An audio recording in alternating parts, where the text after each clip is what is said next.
नमस्कार दोस्तों, स्वागत है आप सभी का बिहार समाचार में। आइए आज बिहार के 15 बड़ी खबरों को जानते हैं। तो फटाफट से सभी कमेंट बॉक्स में ये जरूर बताएं कि आप बिहार के किस जिले में रहते हैं, और साथ ही आपके मन में अगर कोई भी सवाल हो तो आप हमें कमेंट बॉक्स में ज़रूर पूछें और अपने तरफ से एक प्यारा लाइक इस वीडियो को ज़रूर कर दें। तो सबसे पहली खबर, चुनाव से पहले नीतीश का इमोशनल कार्ड। चुनाव की आखिरी रैली में नीतीश बोले, यह मेरा आखिरी चुनाव, अंत भला तो सब भला। जी हां, बिहार के मुख्यमंत्री नीतीश कुमार ने गुरुवार को अपनी आखिरी चुनाव सभा में सबसे बड़ा कार्ड खेला है। उन्होंने कहा कि जान लीजिए, आज चुनाव प्रचार का आखिरी दिन है, परसों चुनाव है और यह मेरा आखिरी चुनाव है, अंत भला तो सब भला। नीतीश पूर्णिया के दमदहा में इस चुनाव की अपनी आखिरी रैली को संबोधित कर रहे थे। नीतीश कुमार की उम्र 69 साल है, यानी अगर बिहार में अगला चुनाव समय पर होता है तो वे 74 साल के हो चुके होंगे। बिहार में 7 नवंबर को आखिरी चरण का 78 सीटों के लिए मतदान होना है। तो वहीं दूसरी ओर नीतीश कुमार के अंतिम चुनाव के ऐलान पर तेजस्वी बोले, मेरी बात सच हुई, उनसे बिहार संभल नहीं रहा है। बिहार के मुख्यमंत्री नीतीश कुमार के अंतिम चुनाव के ऐलान के बाद महागठबंधन की तरफ से सीएम कैंडिडेट और राजद नेता तेजस्वी यादव ने कहा कि मेरी बात सच साबित हो गई है। ANI से बातचीत में उन्होंने कहा कि मैं जो बात पहले कहता रहा हूं कि नीतीश कुमार जी थक चुके हैं, उनसे बिहार संभल नहीं रहा है, वो जमीनी हकीकत को पहचान नहीं पाए हैं। अब उन्हें एहसास हुआ तो उन्होंने संन्यास लेने की घोषणा कर दी। बिहार में तीसरे चरण का प्रचार हुआ खत्म। 7 नवंबर को होने वाले मतदान में 3 मंत्रियों सहित 12 बड़े चेहरों की किस्मत दांव पर। बिहार विधानसभा चुनाव के तीसरे और आखिरी चरण के रण के लिए मैदान तैयार हो चुका है। आखिरी चरण में कुल 78 सीटों पर मतदान होना है। इस चरण में विधानसभा अध्यक्ष रहे चौधरी के साथ ही 3 मंत्रियों की किस्मत दांव पर है। मुखिया से विधायकी की ओर कदम बढ़ा चली ऋतु जायसवाल की सीट पर चुनाव होना है, तो बाहुबली आनंद मोहन की पत्नी लवली आनंद की सीट पर भी चुनाव होना है। आइए जानते हैं सभी बड़े बड़े नेताओं के नाम। तो ऋतु जायसवाल सीतामढ़ी के सीमावाहिनी पंचायत के मुखिया बनकर राष्ट्रीय और अंतर्राष्ट्रीय स्तर पर सम्मान पाने वाले ऋतु जायसवाल अब खुलकर राजनीति के मैदान में कूद पड़ी है। उसके बाद दूसरा नाम है सुरेश शर्मा। बिहार सरकार में नगर विकास मंत्री सुरेश शर्मा एक बार फिर मुजफ्फरपुर सीट से भाजपा के उम्मीदवार है। इसके बाद है लवली आनंद। आनंद मोहन की पत्नी लवली आनंद इस बार राजद के टिकट पर सहरसा से उतरी है। इसके बाद विजय कुमार चौधरी, अशोक कुमार चौधरी, महेश्वरी हजारी, मदन सहनी, अब्दुल बारिश सिद्दीकी, मुकेश सहनी, विनोद नारायण झा और अंत में निशा सिंह, जो बिहार सरकार में पिछड़ा अति पिछड़ा कल्याण मंत्री रहे। दिग्वंत विनोद सिंह की पत्नी निशा सिंह इस बार प्राणपुर की सीट से मैदान में है। अगली बड़ी खबर, दुमका कोषागार मामले में लालू प्रसाद यादव की जमानत याचिका पर आज सुनवाई होगी। 9 को आ सकते हैं बाहर। जी हां, चारा घोटाला के एक मामले में राजद प्रमुख लालू प्रसाद यादव की जमानत याचिका पर शुक्रवार यानी आज सुनवाई होगी। यह मामला दुमका कोषागार से अवैध निकासी से जुड़ा हुआ है। सुनवाई CBI की विशेष अदालत में होगी।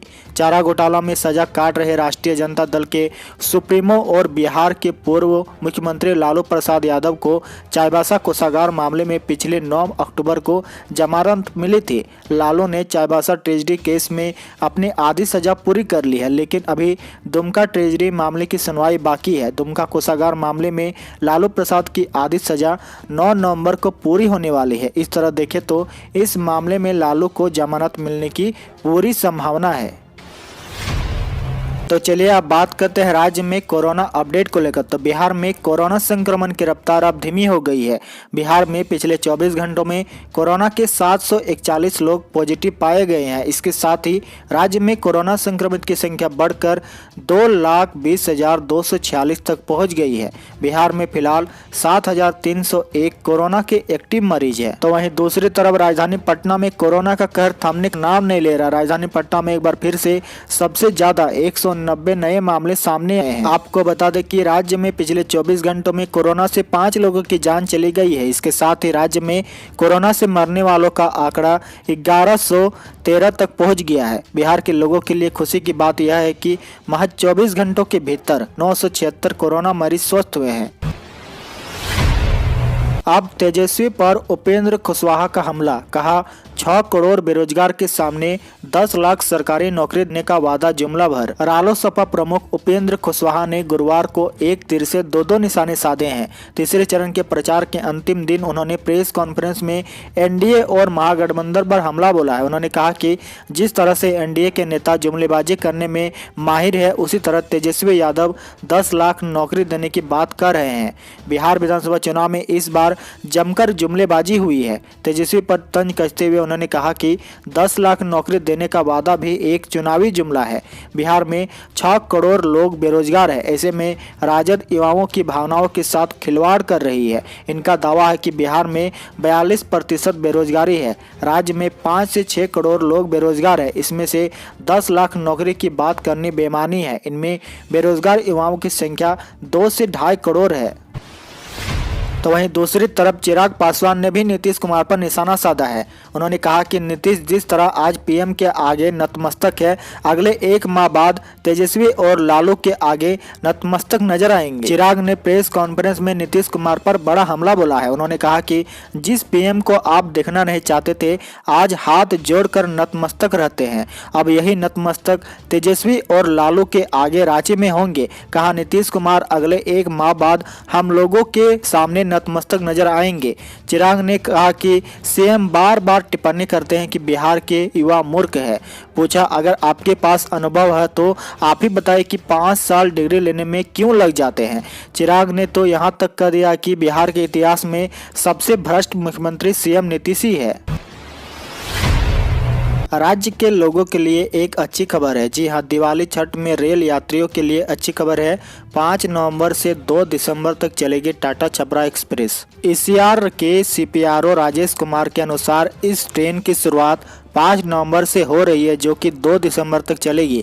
यह ट्रेन हफ्ते में सिर्फ 4 दिन चलेगी, जिसमें सोमवार, मंगलवार, गुरुवार और शुक्रवार को टाटा से रात 9:25 पर खुलेगी और अगले दिन शाम के 4:25 पर छपरा पहुंचेगी। इसी तरह छपरा से यह ट्रेन बुधवार, गुरुवार, शनिवार और रविवार को दोपहर 12:35 पर खुलेगी और अगले दिन सुबह 6:35 पर टाटा पहुंचेगी। यह स्पेशल ट्रेन 18181 अप और 18182 डाउन टाटा छपरा एक्सप्रेस के ठहराव पर चलेगी। राहुल गांधी बोले, बिहार में बनेगी महागठबंधन की सरकार, बनाएंगे नया बिहार।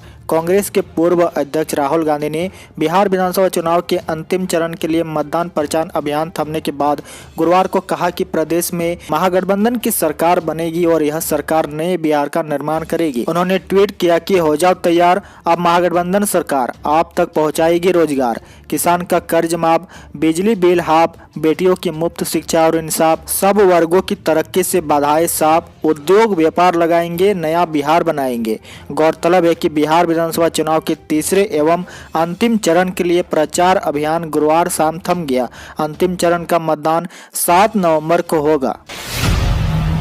कांग्रेस ने नीतीश कुमार पर हमला बोला है। कहा, अंतिम चुनाव बताने से पहले नीतीश बिहार की जनता से माफी भी मांग लेते। जी हां, कांग्रेस के राष्ट्रीय महासचिव रणदीप सिंह सुरजेवाला ने कहा कि बिहार का यह चुनाव देश की आगे राजनीति के भाग्य बदलेगा। टायर्ड व रिटायर्ड नीतीश सरकार ने रिटायरमेंट स्वीकार कर लिया, बदलेगा। अच्छा होता नीतीश कुमार अंतिम चुनाव बताने के पहले बिहार की जनता से उसकी बदहाली के लिए माफी भी मांग लेते। बिहार ने उज्जवल भविष्य की ओर 28 अक्टूबर और 3 नवंबर को 2 कदम बढ़ाया है। अब अंतिम कदम बढ़ाकर बिहार वासी को लक्ष्य पा लेना है।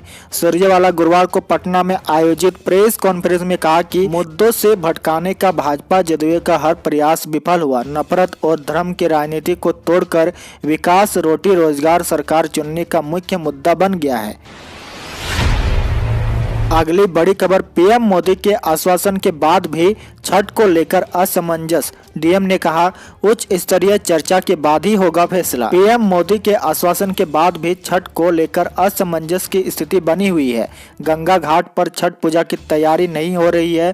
प्रशासन और नगर निगम सरकार के आदेश का इंतजार कर रही है। डीएम रवि कुमार ने कहा कि नगर निगम को प्राथमिक स्तर पर घाट का निरीक्षण करने के लिए कहा गया है, लेकिन राज्य सरकार के स्तर पर मास कैलाश लेवल में छठ महापर्व करने को लेकर फैसला होना है। जब तक तय नहीं हो जाता तब तक तैयारी नहीं शुरू की जाएगी। कोविड के समय में घाट पर भीड़ नियंत्रण किस प्रकार हो, इसका फैसला उच्च स्तरीय बैठक में होना है। इसके अनुरूप आगे की कार्रवाई की जाएगी। तालीमी मरकज वालों को 15-15 हजार रुपये देंगे पप्पू यादव, बोले मोदी और नीतीश सिर्फ हिंदू मुसलमान की राजनीति करते हैं। बिहार विधानसभा चुनाव के आखिरी चरण का मतदान 7 नवंबर को होने वाला है। बिहार के सीमांचल जिलों में तीसरे फेज में मतदान होने वाला है। सीमांचल के इलाके में अल्पसंख्यक का एक बड़ा वोट बैंक है, जिस पर राजनीतिक दल की नजर टिकी हुई है। हर राजनेता इस वोट बैंक को साधना चाहता है। बुधवार को जन अधिकार पार्टी के राष्ट्रीय संरक्षक पप्पू यादव ने भी मुसलमानों को लुभाने की कोशिश की है। पप्पू यादव ने टोला सेवक, शिक्षा सेवक और तालीमी मरकज वालों को 15-15 हजार रुपये का मानदेय देने का ऐलान किया है। और आज की सबसे बड़ी खबर, छत्तीसगढ़ में शहीद हुआ जहानाबाद का लाल। दिसंबर में होने वाली थी शादी। जहानाबाद के कल्पा गांव के लाल सीआरपीएफ में कार्यरत गोपाल उर्फ सोनू छत्तीसगढ़ में शहीद हो गए। शहीद होने की खबर जैसे ही परिजनों को मिली, वैसे ही परिवार में मातम छा गया। ग्रामीणों ने बताया कि छत्तीसगढ़ सीआरपीएफ में कार्यरत गोपाल उर्फ सोनू नक्सलियों द्वारा बिछाए गए बिजली के तार की चपेट में आ गए, जिससे वे पूरी तरह झुलस गए और आखिरी में शहीद हो गए। इसकी सूचना सीआरपीएफ के अधिकारियों ने परिजनों को फोन पर दी, जिसके बाद परिवार में मातम छा गया। परिजनों का रो रो कर बुरा हाल है। मुजफ्फरपुर में गरजे तेजस्वी यादव। बालिका गृह कांड पर सरकार को खूब घेरा। आरजेडी नेता तेजस्वी यादव मुजफ्फरपुर के बोचाहा में सभा करने पहुंचे, साथ ही महागठबंधन प्रत्याशी के लिए वोट मांगा। तेजस्वी यादव ने कहा कि जितने भी स्वर्ण भाई हैं, मैं उन्हें बताना चाहता हूं कि अगर राज्य में हमारी सरकार बनती है तो हम सभी को साथ में लेकर चलेंगे। तेजस्वी यादव ने अपने सभा में एनडीए सरकार पर बड़ा हमला बोला। उन्होंने कहा कि मुजफ्फरपुर बालिका गृह में क्या हुआ वह कोई भूल नहीं सकता है। बच्चियों के साथ गंदा काम किया गया। उन्होंने कहा कि ऐसे लोग सरकार को चला रहे हैं। तो इसी के साथ ही आज के समाचार में इतना ही। डेली बिहार की बड़ी खबरों को जानने के लिए आप बिहारी मीडिया को जरूर सब्सक्राइब